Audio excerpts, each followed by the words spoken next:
Mba, Isa senen ye a k'a tɛrɛ su tun bara tile naani kɛ kaburu don. Betani ni Jerusalem tɛ tun man jan.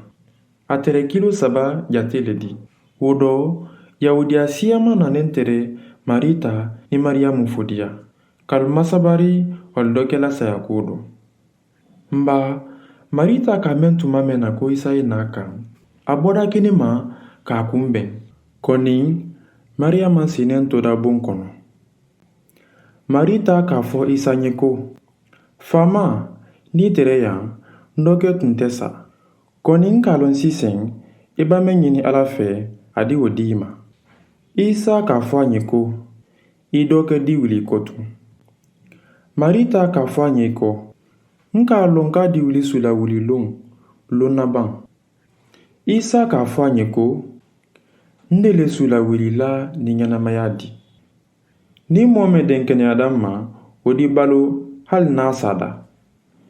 Ni mɔɔ ɲɛnama den kɛnɛyada ma, o ti tɛna sara habada. I la n'o laba. Marita k'a fɔ a ye ko, Faama, n la n'a la ko i le Almasihu di, Ala denkɛ min nanen duniya dɔ. Isa sera kaburu ma k'a tɛrɛ a dusu tɔrɔlen kosɛbɛ. Kaburu wo tɛrɛ falan ne di. Kabakudun do bilanen tɛrɛ a da la k'a da tun. Isa k'a fɔ ko, alu ye kabakudun bɔ a da la.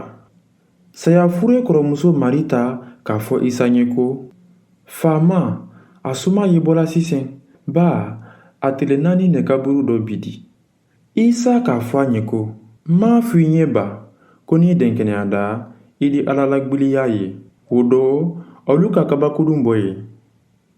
Isa ka ɲa kɔrɔta sankolo fɛ k'a fɔ ko, n fa, n di barika bila i ye, i bara n kan mɛn.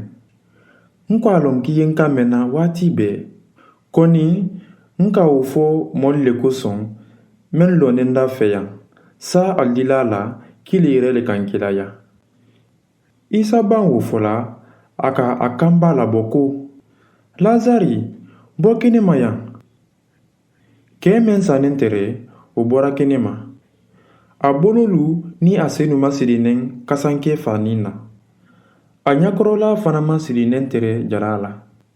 Isa k'a fɔ mɔlu ye ko, ɔl y'a fulen a ye wa.